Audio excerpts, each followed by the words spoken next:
Now here's two lighties coming through. Get your popcorn because we've got you.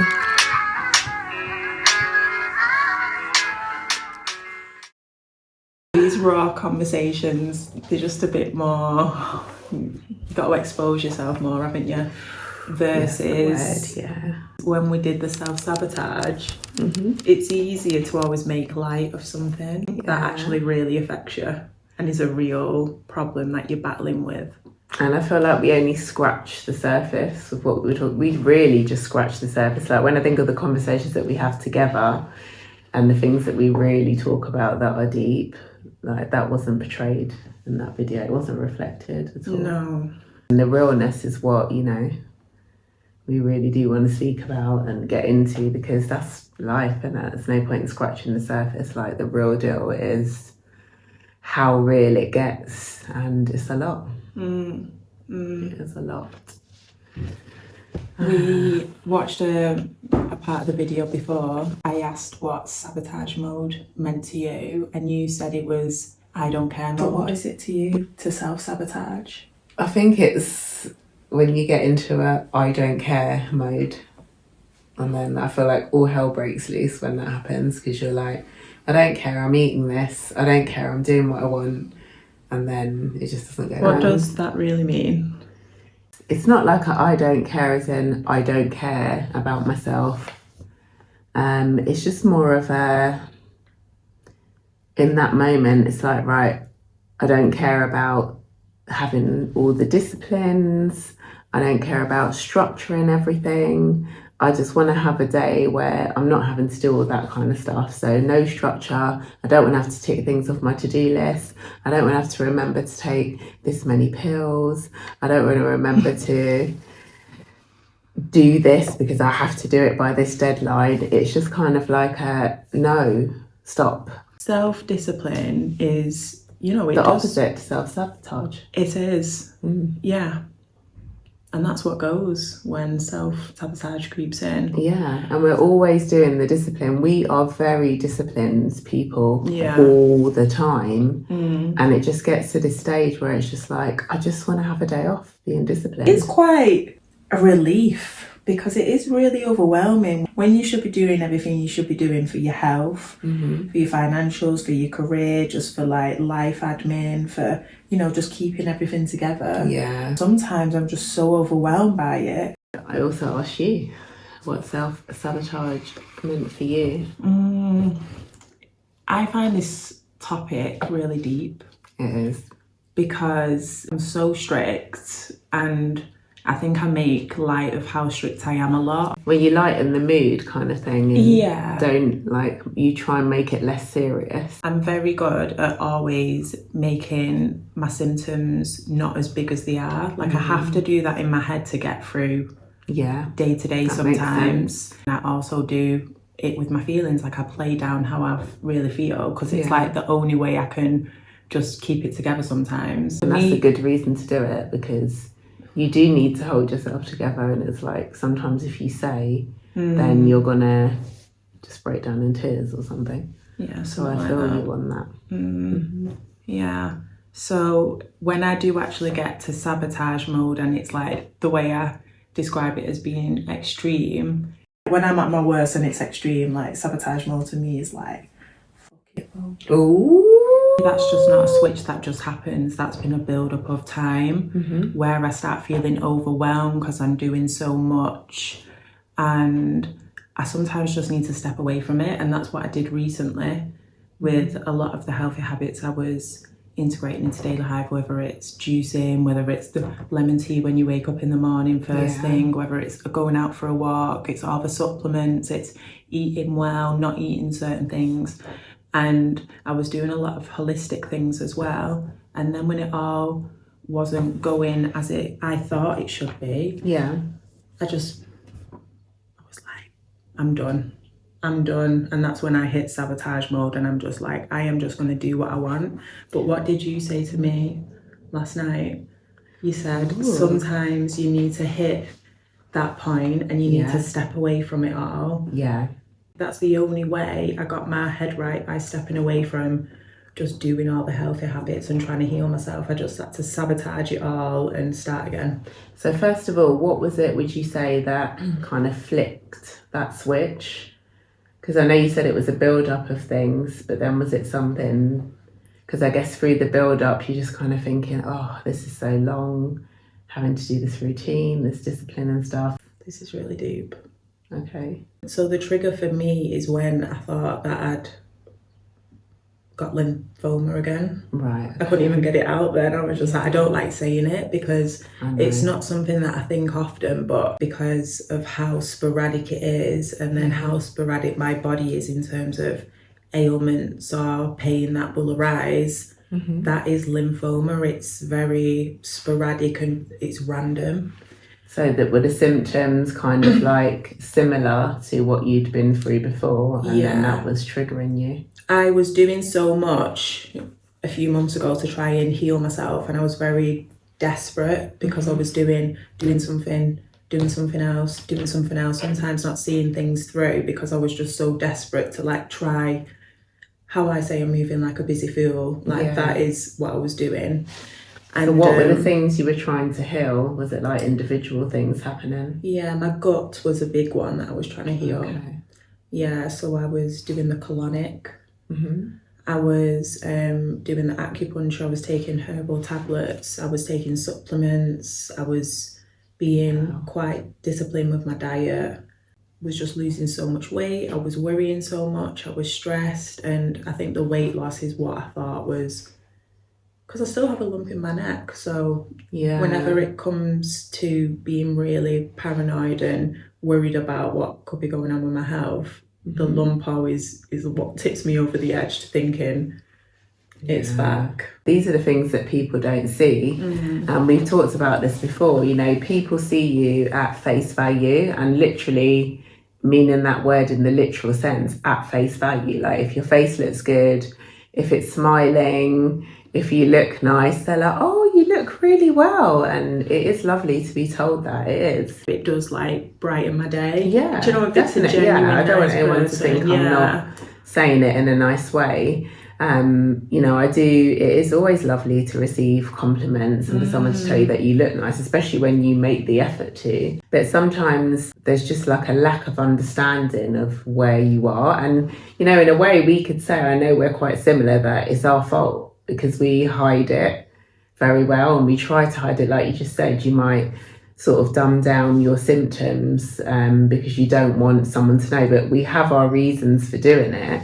But then it's like a blessing and a curse, right? Because you're doing it because you don't want to crumble, and then for someone to be like, oh no, and then, you know, it's like this whole big thing, and you probably didn't want it to be a whole big thing. But then at the same time, people then don't recognize how you're really feeling, and you then have to try and manage that yourself, and they don't know, which again could be good or bad. It's kind of, it is a double-edged sword with that one, I think. I always assume being proactive and doing what I should be doing will take me to the place that I want to get to. And I think when I'm not always making the progress that I want to, sometimes I'm just like, The wanting to scream. You can do things and you always expect to be moving in the direction you want to move in if you're doing the things that would help contribute towards that. And I am that black and white sometimes, and when that's not happening, I do become overwhelmed. And it's like there's a bigger picture, but sometimes it's just like you said, it's not going the way you want it to go, and you feel like you're putting all the work in. It's like, well, why isn't it? And then that then adds a stress on top. And kind of adds to the self-sabotage build-up, let's call it. Feeling overwhelmed and at capacity is when self-sabotage happens for me. What gets you to that limit? I really associate self-sabotage with health. Okay. And I think health, good or bad, is very all-consuming for me. Like when I'm in good health, I'm so joyous and I feel like I'm on cloud nine. But when I'm not always moving as quickly as I want to in achieving my goal, that's when I start self-sabotaging. And I think... So it's like your health goals specifically? I'll always try and put those at bay and heal them, if you like, because of my health history. You know, I'm always nervous that not living an optimum healthy lifestyle is going to lead to my cancer coming back. If I'm not mentally in a good place, I do struggle when I'm not making the progress I want to. Yeah. So then I just feel like I need a break, and I need to just like take the pressure off myself. All the time I was trying to heal myself, I was like in a tiz. So I think sometimes, as you said last night, you have to hit self-sabotage just so you can give yourself a break. It is like a kind of breaking point, isn't it? Because, you know, like I was saying, the disciplines are just so, we put a lot of pressure on ourselves to keep those disciplines. And I just feel like I know it well. And then you just get to this stage where you're just like, no, I don't want to do it. And then things do start creeping in. Like, you know, I'll start eating the shortbread biscuits, and then I'm like, oh, why did I do that? But then tomorrow I'm eating more shortbread biscuits, and then I'm just like, is that happening? Not currently. Okay. I've had a cake though. That was a delicious cake. It was a delicious cake. But this is the thing, it's like you can't just what's the word I'm looking for? It's like you're, I don't know, not stripping yourself of things. What's the word I'm looking for? What is that word? Depriving yourself of things, because there needs to be a balance, but it's hard because you know you shouldn't be eating the shortbread, but you are because you want it. But then on the other hand, sometimes I do think, you know what, if you're going to eat the shortbread and don't feel guilty for it because you've done it now. Just allow it. Yeah, just allow it. But I think we get caught up, and then if you get something like, oh, then you have a little pain or a twinge, you're like, is it because I ate the shortbread? I don't know whether I've got quite a toxic relationship with self-sabotage because I put a lot of pressure on myself. Like you were saying, we probably go to the limits that not everyone thinks it's worthwhile doing. Yeah. Yep. Because we've done some extreme things that have paid off, but then sometimes it's like, do we just need to give ourselves a break and allow it? Because we're not very good at doing that. Sometimes we'll do stuff, or we don't do stuff even, and then you get mad at yourself for not doing it. And I think sometimes we just have to give ourselves grace, because it's like, yeah, we didn't do that task, and maybe we didn't do it for 5 days in a row, and I get really annoyed with myself. I've got a list, I'm not ticking it off. You know, to me, that's sabotaging. Like if I went and I was just scrolling all day, or I was like, oh, I need to go to the shop, I'm going to go do this and I'll do it when I get back. And then I keep avoiding it. And then it's like, it gets to the end of the week and it's like things aren't done and I don't feel good about it. I've got this thing where I love to be productive at all times. Yeah. If I'm not being productive, then I class that as self-sabotage. Yeah. Because I just know how good I feel when I get things done. Yeah. But second of all, it's just like, yeah, I just love like being productive, getting things out the way, moving on to the next one. Because then you can tick them off and then they're off your mind as a pressure, yeah, which is always a good thing and a feeling that you want to have. But then we also need to give ourselves a break sometimes. Like, so what if you went and like chilled with your friend, or you went out a few times and maybe you did that 3 days in a row when you should have been doing some, I don't know, life paperwork or something like that. YOLO. But then I think, I don't know, because we're on the subject of self-sabotage, there is also that kind of thing where you don't do something you should be doing, let's say, and then you start to beat yourself up for not doing it. Or something that you've done, you start beating yourself up for it. And I think this is a bit of a problem, because when you start beating yourself up and putting that pressure on yourself, you're more likely to keep sabotaging, because the whole fact that you're beating yourself up in the first place is quite bad, you know, so you got to give love to yourself. Like I said, if you've done it and you've self-sabotaged a bit that day, then tomorrow's a new day and you can move on. Yeah. But a lot of the time we just stay in it and like, why did I do that? And it's going round and round in your head. Why am I doing this? Why am I not doing what I should be doing? I'm messing up my life. You know, why didn't I do that paperwork or this or that? And then you just go into a spiral, but you weren't in a spiral before you started putting yourself in there. Well, this is interesting though, because like I definitely have got in those spirals, and What do you recommend then for getting out of like the self-sabotage spiral? First of all, it's realizing that you're in that spiral. Yeah. It's going to be that first. And then I think there needs to be like some acceptance of it and just like, I'm in a bit of a spiral and it's okay. I'm recognizing it, and I guess slowing down, just saying, okay, maybe this is the time where I need to just kind of sit down and reflect a bit and give myself that time, rather than going, oh no, now I need to go back up to 100 miles an hour, because you're in that spiral for a reason. So I think it is a time to slow down, reflect a bit, see what you want to do, and then maybe just be like, I'm just going to sit here. Do you know what? See what I feel. It's so interesting, because when I was in a spiral, and that's when I pulled back from doing all the health stuff I was doing, that is when I mentally like settled. And I've been very aware. I'm like, you know what, I am in a bit of a sabotage mode, and I'm just going to allow it for a bit and like gradually get out. But mentally, I wouldn't have been able to deal with that and know what to do next if, you know, I hadn't mentally slowed down. And that's the thing, if you're fighting it, you can't think straight. Yeah. So you're going to be fighting it and fighting yourself. And it's just kind of like, you just need to give yourself that time, give yourself a break.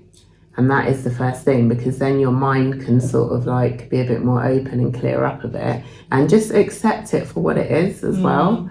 Because we're going to beat ourselves up and be like, oh no, this is terrible, it's not where you want to be, you're feeling a certain way.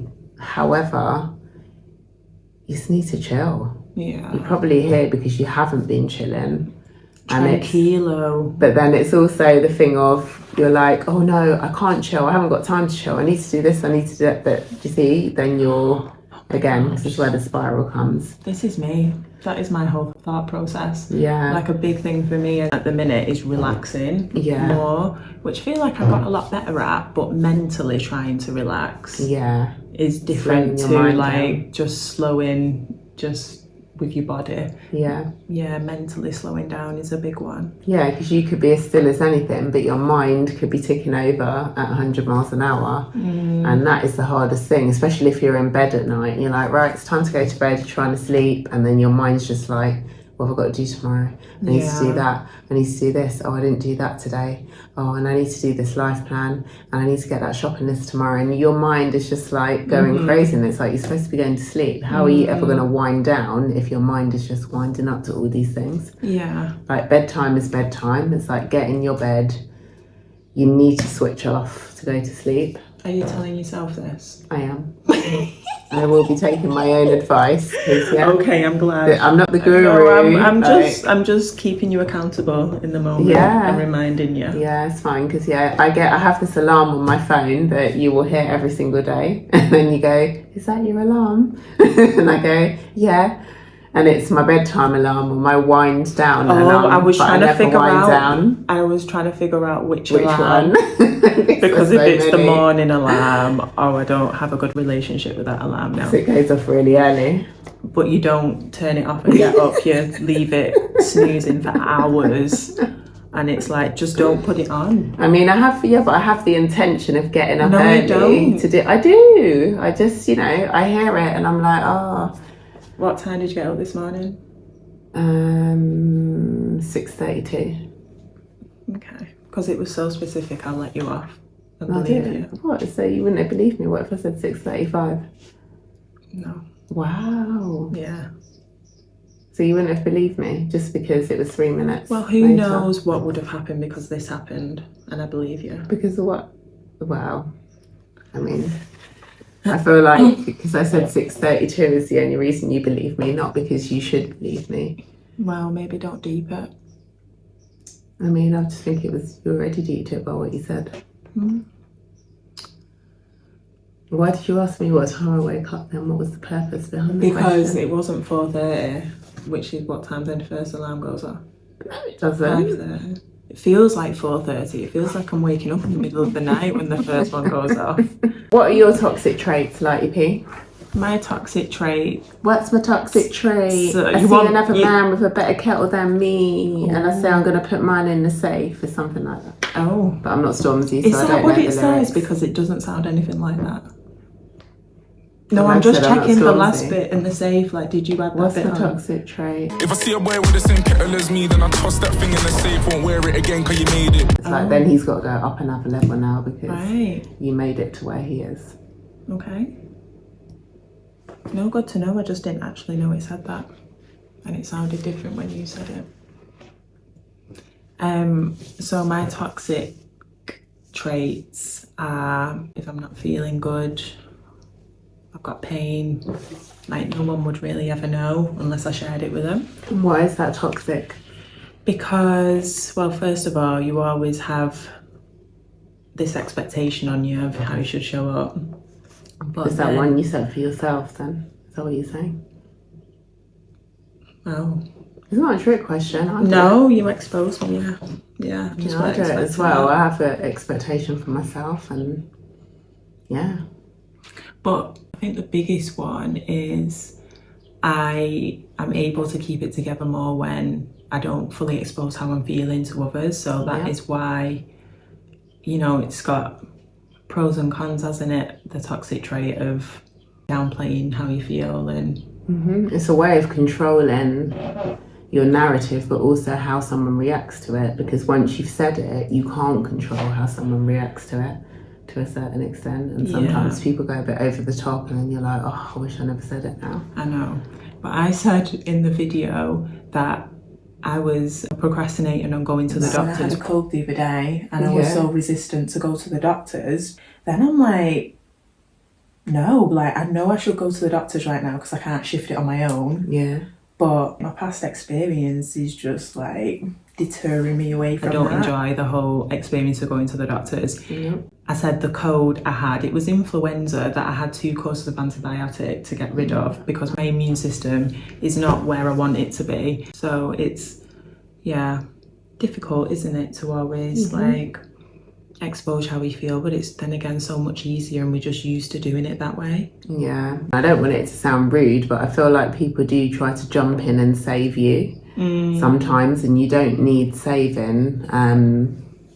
You just kind of want them to just understand where you're coming from and what you're feeling, and you know, maybe you just need a hug and someone to listen to you and understand, okay, this is how you're feeling at this time.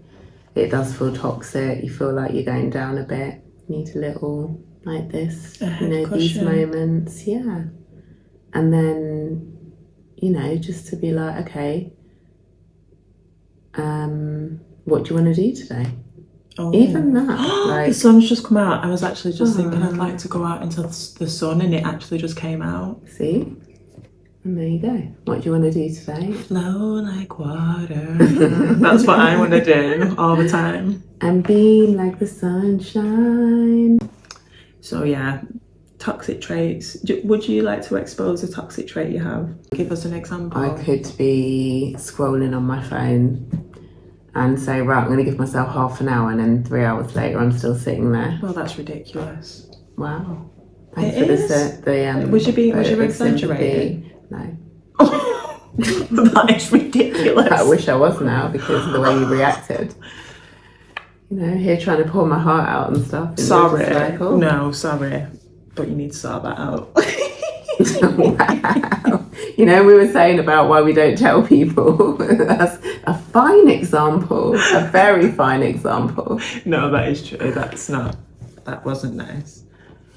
So what we can do about that is, have you You tried can stroke my arm again and be more sorry. Have you tried setting an alarm? You think you're funny, don't you? Or do You're you a know what I comedian. do? No, because I do understand I do go on social media sometimes and I'm like, I need to go on to do this thing, whatever that thing is.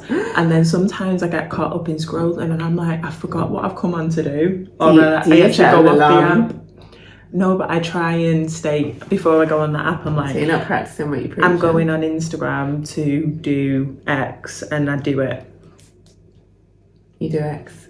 Yeah, and try and not get distracted by my feed. See, what you're saying is that you're better than me. I'm just saying that could be some upskilling for you.